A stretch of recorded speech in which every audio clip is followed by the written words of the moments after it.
I already showed you what personal intelligence could do inside Google Gemini, but now it's coming to Google Search by way of AI mode. And it works a little bit differently in the Google Search context. Now, Google granted me early access to the tool, so I've been playing around with it for a bit. And this video is going to walk through 8 brand new prompts designed specifically for AI mode. I'm going to show how this update behaves inside Search, what it does well, sometimes where it stumbles, and how it could fit into your daily workflow. I'm Jason Howell, and you might actually hear my dog Bronson chewing on a dog toy in the background as well. Let's dive in. Now first, as in Gemini, you're gonna need to opt in to see any of these features within AI mode. And this is true even if you've already opted into it in Gemini itself. Personally, I was opted into personal intelligence on Gemini, as I did a video for it a few weeks ago, and I still had to opt in within AI mode to make that happen over here. So when I go to my profile image and then down to search personalization, that takes me to a new page here. And if you scroll down, you'll find additional personal intelligence, connected content apps. You can see none are connected. And now that we're here, you can see that I can connect my Google Workspace accounts. So think Gmail, Calendar, Drive, and then a separate opt-in for Google Photos. The good news here is you can choose to opt in at whatever level or both of these levels if you want, or not at all. It's totally up to you. And once I've gone through that process, AI mode now has access to those accounts and those locations for clues on future queries. So then, let's test this out. So first up, my family getaway plan, because let me just tell you right now, this family needs a getaway pretty badly.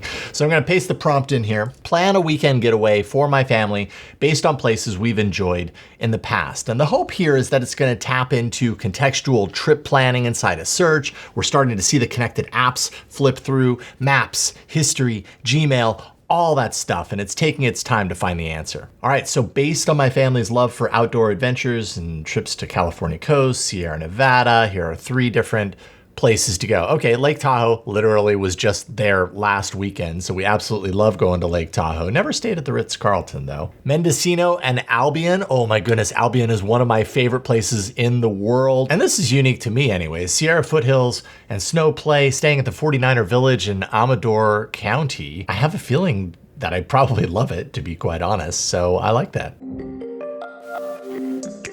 All right, next is my AI Stylist. And I'm really just kind of curious to see if this one's actually gonna work. Go ahead and paste the prompt in here. What style of clothing do I actually lean toward based on my shopping and search history? Of course, we're testing search queries here, photos, fashion-related queries, Gmail maybe, maps, visual analysis of photos, all these things to kind of see what it comes up with. Okay, so it came back with streetwear meets tech enthusiast. It's pretty funny though when we scroll down because it's integrating some of my purchases with some purchases that I've made for other people, like my younger daughter. So the 3 examples that it gives is this amazing hat. I absolutely love this Atari hat.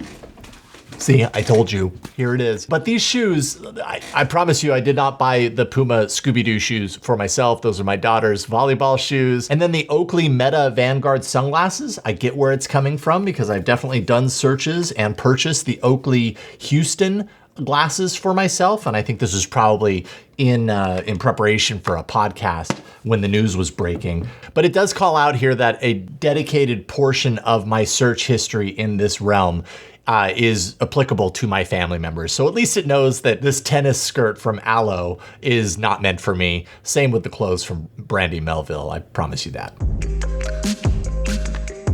All right, next up, gear check for a little bit of a climate shift. Although it's not that much of a climate shift, I'm heading to San Francisco next week. Based on my usual packing habits in the forecast, what gear or clothing upgrades should I consider? So how should I plan for my trip to San Francisco? And I'm really testing here, what's it gonna find in search, my Gmail history for past trip preparation, anything like that. Also weather data analysis for next week in San Francisco. So as you can see right now, it's pulling back the forecast. Showers, okay, there's showers on the horizon. Based on my history of one bag travel and interest in tech forward apparel, as we saw in the previous query, here are some recommendations for that weather. Honestly, as I look at these, it's hard to know how much this is really tailored specifically to me, but a lot of these clothes that it's pulling back, I would totally buy. Like, I like the look of them and I think they'd fit me well. All right, recipe recall, because I like me a good recipe prompt. Let's go ahead and paste this in here, primarily because I like to cook. What's that orecchiette and sausage recipe I love to make so often for dinner? I'm super curious on this one because it's a recipe that I've made a bazillion times, but sometimes I don't know where the recipe is and I do a Google search to find it. So I'm testing search, Gmail, Drive recipes if I have them saved there, photos of food, that sort of stuff. And it got it exactly right. Orecchiette with sausage and broccoli raw. By the way, if you haven't made this recipe, I'm telling you, it's like super delicious. And then it kind of gives me a little walkthrough of the recipe. I like that it's given me some variation ideas. I mean, this is it. Hey, real quick, I've got a few more tests to run, but don't forget to subscribe to my channel. If you like my walkthrough tests of these Gemini releases and others that might be coming down the pipeline, I'm sure to have more. So subscribe, you won't miss them. All right, back to the tests. All right, let's test a little bit of a content creator context. I've been searching and watching a lot about sponsorship structure for content creators is my prompt. Can you help me reframe what I'm tackling right now? Very curious. I've been doing a lot of work and a lot of research and thinking around my sponsorship strategy for this channel and my other efforts. And here's what it says. Basically saying that in 2026, sponsorships are moving away from these one-off deals into long-term creative partnerships. Certainly something I am working on, and it calls out my AI Inside podcast, calls out Pod TuneUp, which is kind of the podcast consulting business that I'm building. I'm not sure what I was looking for here. It really just kind of mentioned that it knew that I was doing these things and then just gave me a bunch of advice, which again, could be very useful. And I'm going to have to read through this and maybe add it to my stack of insight on this topic. My search sourced shopping cart. Say that 3 times. Here's the prompt. What are 3 things I've been thinking about buying lately, and what am I most likely to actually purchase soon? So I'm kind of alluding to certain things to see what it's going to pull out. Search pattern recognition, purchase intent, Gmail for like receipts and unshopped carts, that sort of stuff. Okay, so it's tapping into Amazon recommendations, current research activities. It's finding this monitor, this 34-inch monitor, because I accidentally put a clip on the corner of my current monitor here and it totally zapped a portion of the screen, so I have to replace it. I haven't replaced it yet, but I've done some research. So that's where that comes from. Logitech Bluetooth speakers. I want to fit my MAME arcade that I have here with an upgraded sound system. So that's what that is. Next generation laptop. I did buy this laptop for my wife for Christmas. So it's pulling in a lot of shopping details.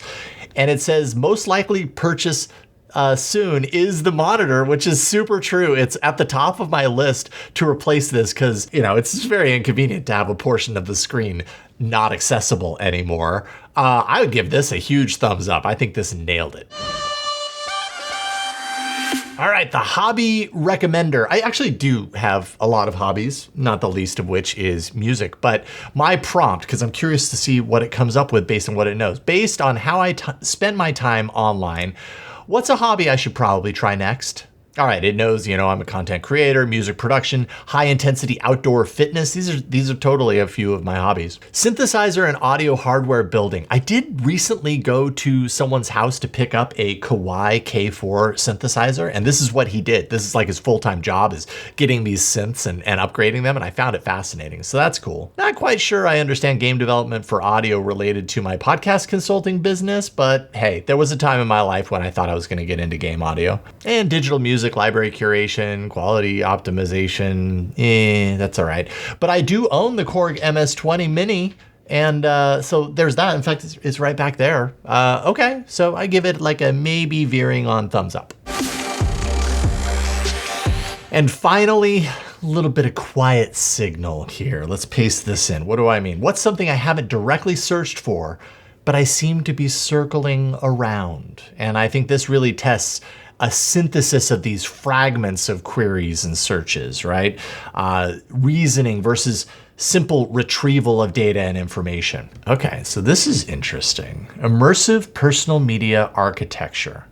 So I'm doing a lot of research and spending a lot of time with like AR glasses, right? A lot of content on this channel, including my most recent video, the X Real 1S, which you can check out, kind of falling into that category. This seems to be implying that taking that plus the AI models plus podcasting gear and finding some sort of intersection of all that stuff into kind of a more advanced storytelling medium or approach. AI as a creative tool, that's a huge subject matter that I'm very, very interested in. I think that AI can be a really unique and helpful kind of collaborative tool, so I totally identify with that. Wearable productivity, like I said, the X Real glasses that I have in this case right here, these are all about, if you use them that way, productivity, plugging it into a laptop. And I'm really curious to see how that field gets even more built out through the course of 2026. Yeah, there's a lot in here that I can really connect with. The Rainio Air 3S, I also have a video about that on the channel.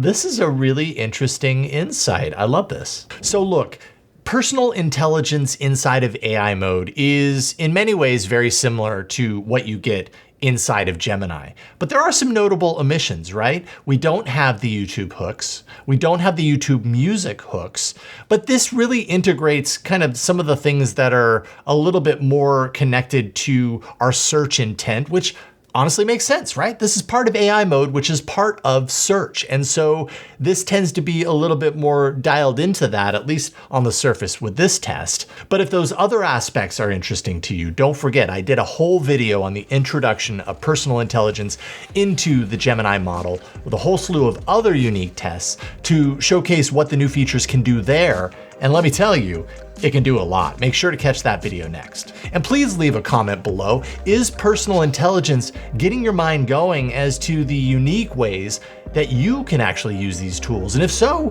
what can it do for you now? I'm super curious to read your thoughts, and I promise to respond. And thank you so much for watching. We'll see you in the next one.